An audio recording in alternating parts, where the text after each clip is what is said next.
There's a signal that shows up before you even get out of bed in the morning, and it can tell you more about your hormonal health than most men realize.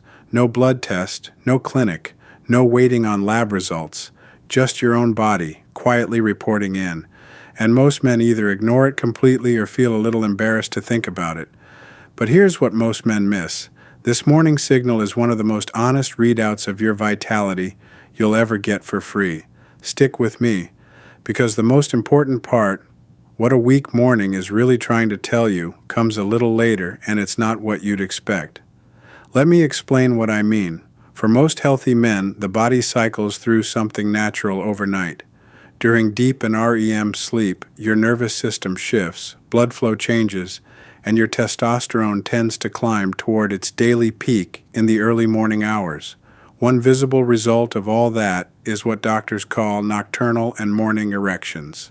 Now, I'm keeping this clinical and simple because this isn't about anything beyond the bedroom. It's about plumbing and chemistry.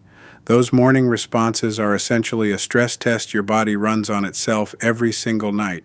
They depend on healthy blood vessels, a calm nervous system, decent sleep, and a reasonable level of testosterone all working together. So when those mornings are strong and regular, it's generally a good sign.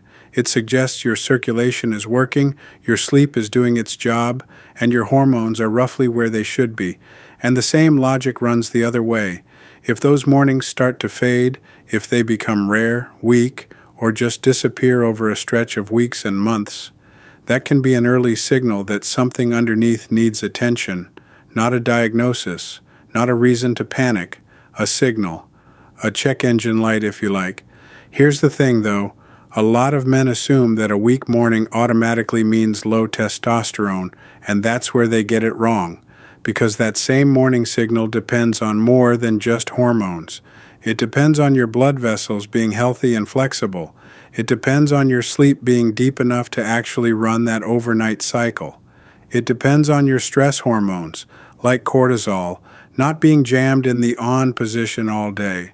So a fading morning could be pointing at your testosterone, yes, but it could just as easily be pointing at poor sleep, rising blood sugar, too much alcohol, chronic stress, or early circulation issues. That's why this signal is so valuable. It's your body waving a flag that says, hey, check under the hood. And the men who pay attention to that flag early tend to be the ones who stay strong and energetic well into their 60s and beyond. Now let's talk about what actually moves the needle, because this is where you get your power back. The first lever is sleep, and I can't overstate this. Your testosterone is largely made while you sleep, and that overnight cycle I described needs real, uninterrupted rest to happen. If you're getting 5 or 6 broken hours, you're cutting your hormone production off at the knees. Aim for 7 to 8 hours. Keep the room cool and dark, and get off the screens before bed. Just protecting your sleep can support your hormones more than almost anything else. The second lever is movement. Specifically strength, lifting heavy things, squats, presses, rows, carrying weight, sends a powerful signal to your body to maintain muscle and support healthy testosterone.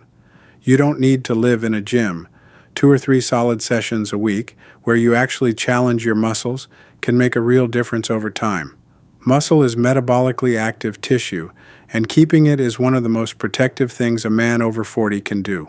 And if you want faster, longer-lasting results, I've put the exact natural support I recommend in the link below this video. It's the simple, no-nonsense approach I'd hand to my own brother, and it pairs with everything we're talking about here. The third lever is what's on your plate. Blood sugar swings and excess body fat, especially around the middle, are strongly linked to lower testosterone and poorer circulation.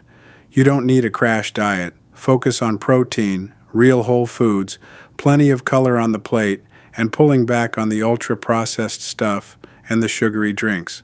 As that waistline comes down, a lot of men notice their energy, their mood, and yes, those mornings start to come back.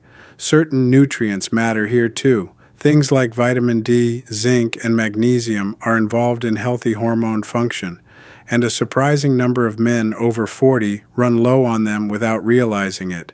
The fourth lever is stress, and this is the one men love to ignore. When you're under constant pressure, your body pumps out cortisol, and cortisol and testosterone work a bit like a seesaw. When one stays high, the other tends to sit low.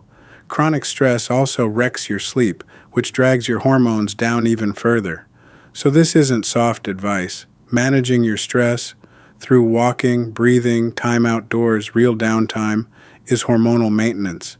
It's part of the engine. Now here's the part I promised you, the thing most men miss. That morning signal isn't just about the bedroom, and it isn't just about ego. Those same overnight responses depend on the health of your blood vessels, and your blood vessels are the same pipes that feed your heart and your brain. So when a man notices his mornings fading, what his body may actually be flagging is the early state of his circulation and his overall health, years before anything shows up on a standard checkup. That's why I tell men to treat this as useful information, not a source of shame. It's one of the earliest, most honest signals you've got. Listen to it early, act on the basics, and you're not just supporting one part of your life, you're supporting your energy, your heart, and your years ahead. And let me be clear about something. This is a signal, not a verdict. If your mornings have changed and stayed changed, or if anything feels off, that's a conversation to have with a doctor, to look at the whole picture, including your heart and your hormones. There's no shame in it, and there's real strength in getting ahead of it. The men who thrive in their 50s and 60s aren't the ones who got lucky. They're the ones who paid attention to the small signals and took simple, consistent action. So start tonight. Protect your sleep, move with purpose, clean up your plate, and get your stress under control. Those 4 levers are within your reach right now, and they work together. And if you're ready to give your body that extra natural support to get there faster, the link is waiting for you in the description below. Go take a look before you forget. Your best, strongest years can still be ahead of you, and it starts with paying attention to what your body is already telling you. Take care of yourself, stay strong, and I'll see you in the next one. Just remember, this is general education, not medical advice, so always check with your own doctor about your personal health.